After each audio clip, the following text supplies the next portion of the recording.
Nessa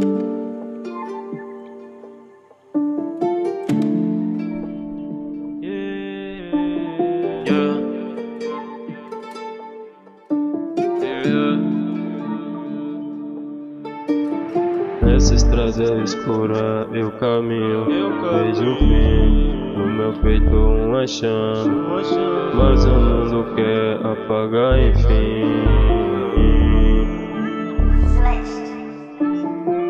Olho pro céu, nuvem pesada, sinal do juízo final. Lágrimas caem no chão rachado, sinto o peso do mal.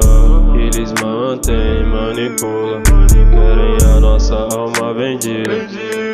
Enquanto eu luto, na sombra buscando a saída. Vejo o apocalipse em cada esquina, em cada olhar. Gente vazia de alma, só brilho falso pra mostrar medo e solidão. Enquanto o relógio marca o fim dessa geração, fim dos tempos, ouço os gritos no vento. Cada passo que dou sinto o peso do momento. No caos eu me acho, na dor eu raneço.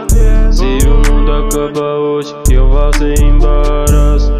A chuva crescida cai, purificando as mentiras. Verdades que queimam na pele são as feridas antigas. Meu espírito resiste, mesmo no meio da guerra. Soldado sem trégua, eu queimo como a terra. As marés caem, mas ninguém quer enxergar. Cegos na ilusão, presos sem se libertar. Mas eu sigo no escuro, mas o fogo é meu guia. Olha, eu vou além, no vazio eu busco a paz na rebeldia. Fim dos tempos, ouço os gritos no vento. Cada passo que dou sinto o peso do momento. No caos eu me acho, na dor eu raneço.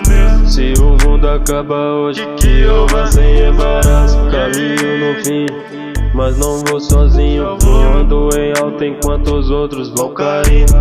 Se o apocalipse vier e eu esteja de pé, orgulho no peito e a cabeça em fé.